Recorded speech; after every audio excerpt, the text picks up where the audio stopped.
What would you do if you woke up one morning and your neighbor's contractor was pouring concrete on your property right in front of you, and they just smiled and kept going? I told them to stop. They laughed. I called the city. They ignored the notice. So I waited. I documented. I filed. And when the city showed up with an enforcement order, their brand new structure came down brick by brick, and every penny they spent on it gone.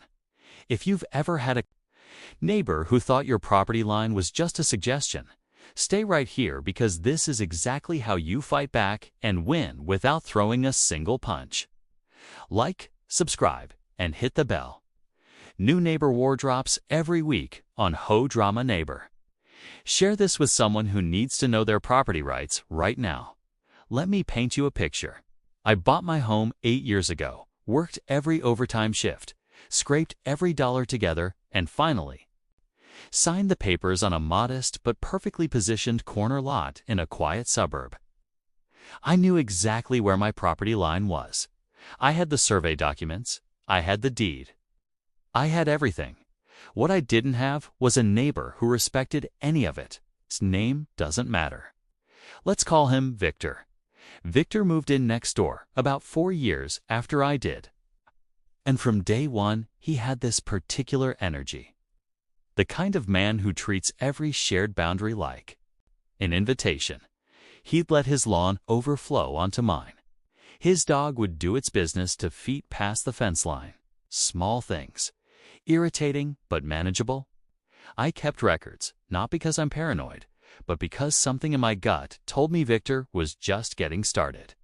And then one Wednesday morning, I will never forget, I looked out my kitchen window and saw 2 workers breaking ground in the corner of what I knew, beyond any shadow of a doubt, was my land.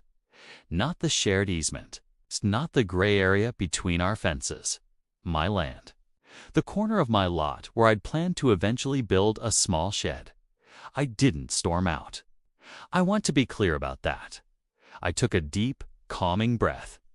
I grabbed my survey documents, which I keep in a labeled folder, because again, gut feeling, and I walked over calmly. I introduced myself to the workers, explained that I believed they were on my property, and asked if they could pause. Until we figured this out, they were polite. They stopped. They said they'd call their boss. Victor came out about 15 minutes later. And here's the thing about Victor. He wasn't embarrassed. He wasn't apologetic at all. He came out with this slow, easy smile, like I was the one causing the problem.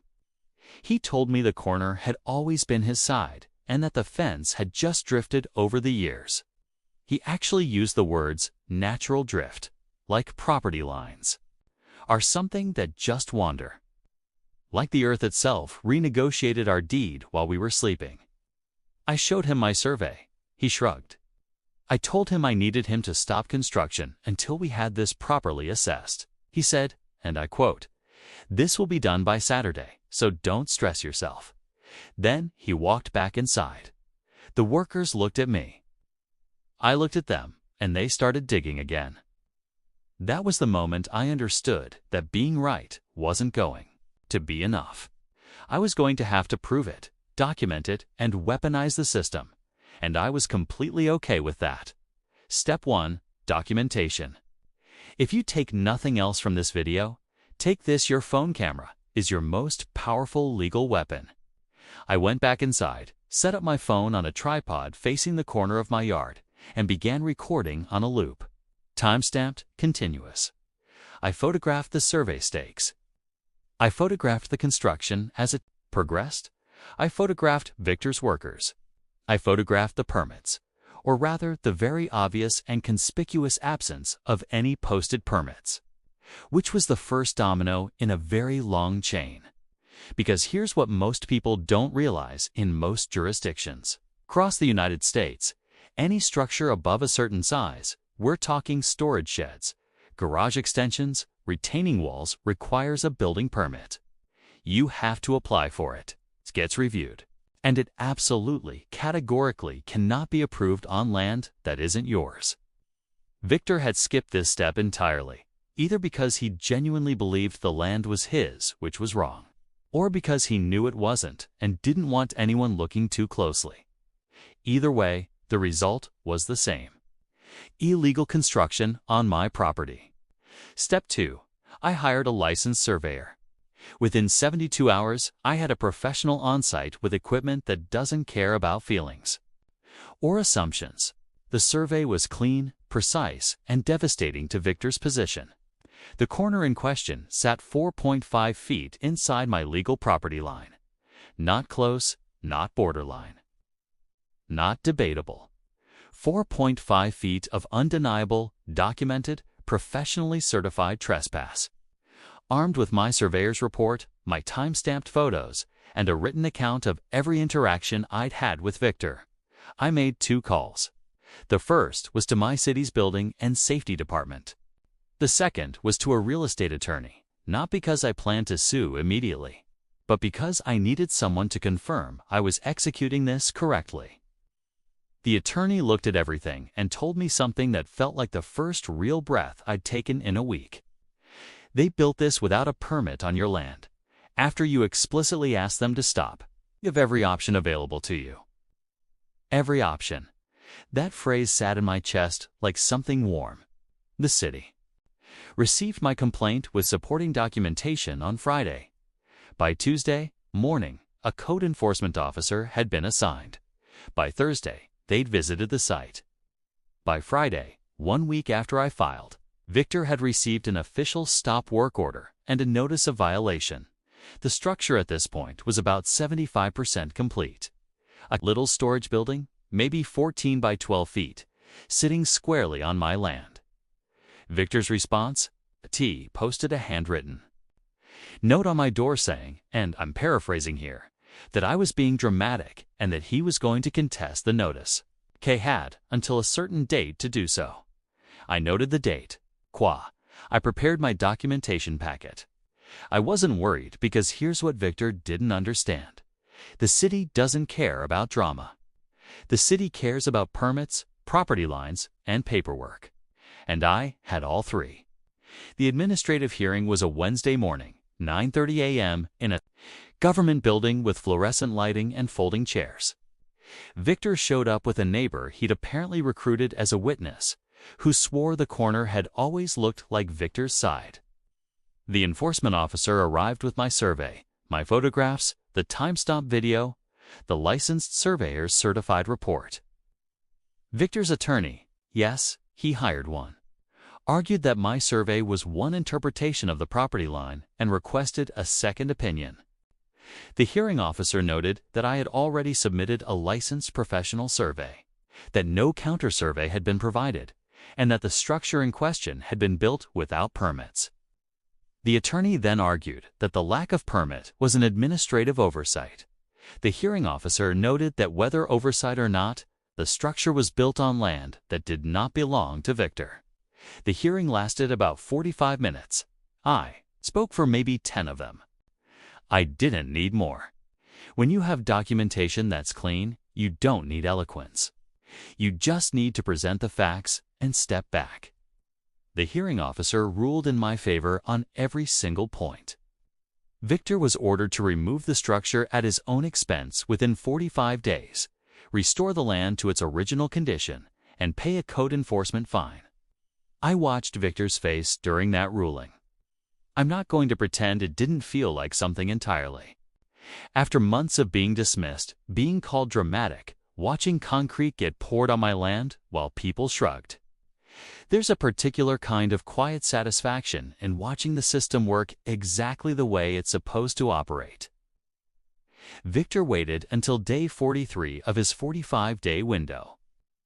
I think he was hoping something would change, that I'd get tired, or that an appeal would materialize, or that the city would forget. None of those things happened.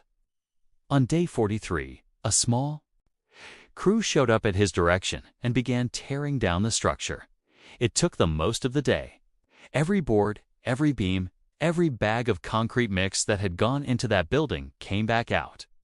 When it was done, the corner of my yard looked like rough, scraped earth, some disturbed grass, and a few marks where foundation had been poured. As part of the order, Victor was required to restore the ground to pre-construction condition. He did the minimum required. Brought in some fill, laid down sod. It wasn't perfect, but it was done. The corner was mine again, clearly, legally, officially. I had a surveyor return and drive new stakes visible, permanent, unmistakable. I took new photographs. I updated my property file, and I sent a certified letter to Victor, not hostile, not gloating, simply stating that I had surveyed the boundaries and attached the coordinates and that I expected them to be respected going forward. My attorney reviewed it first. It was precise. It was professional, and it made absolutely clear that I would not hesitate to go through this process again if needed. The total cost to Victor, the construction materials, the labor, the demolition crew, the attorney fees for the hearing, and the city fine. Somewhere north of $12,500 spent on a structure that existed for less than 90 days and left nothing behind except a lesson. Let's talk about what actually won this. Not anger, not confrontation, not even the attorney, though having one was important. What won this was documentation started before anything was filed. The moment I saw those workers breaking ground, my instinct was to record first and confront second. That sequence matters enormously. Once you have time-stamped evidence from before construction was complete, you have a timeline that supports every claim you make afterward. The professional survey was the second cornerstone. Never rely on your own measurement when property is in dispute. Your tape measure is not going to hold up in a hearing. A licensed surveyor's report with GPS coordinates and certified stamps absolutely will hold up. The cost of a survey is a fraction of the cost of losing a property dispute, or worse, losing actual land because you didn't document the encroachment in time. The third element was the permit check. Before I filed anything, I confirmed with the city that no permit had been pulled for this structure. That confirmation transformed this from a property line dispute into a code enforcement issue, which meant the city was now an active participant in resolving it, not just a passive record keeper. That's a fundamentally different situation, and it's one that works strongly in the favor of the property owner who follows the rules. And the fourth thing I want you to carry out of this video more than anything is this: stay calm and let the system do the work. Every time I felt the urge to escalate, to confront, to say something sharp, I reminded myself that my job was to make the record clean and let the process run. Victor's job, apparently, was to be dismissive and assume nothing would happen. The difference in those two approaches is exactly what you saw in the outcome. You don't have to be a lawyer to protect your property. You don't have to be confrontational or loud. You don't have to have deep pockets or powerful connections. What you have to have is patience, documentation, and the willingness to use every legal tool available to you. This story ended with my land restored, a neighbor who understood very clearly where the line is, and a corner of my yard that now has a beautiful little shed on it, built by a licensed contractor and sitting exactly where it was always supposed to be. If you're watching this and you're going through something similar, I want you to know you can win this. Know your property line. Hire a surveyor. Check the permit database. File the complaint. Keep every record. And whatever you do, don't let them normalize ignoring your basic rights. The city has teeth. Use them. If this video helped you, or if you know someone dealing with a boundary dispute right now, share this immediately. It could save them thousands of dollars and months of frustration. Hit subscribe for a new HOA drama neighbor story every single week. Drop your own neighbor war in the comments. I read every single one, and your story might be next. I'm your host, and this has been HOA Drama Neighbor. See you in the next boundary battle.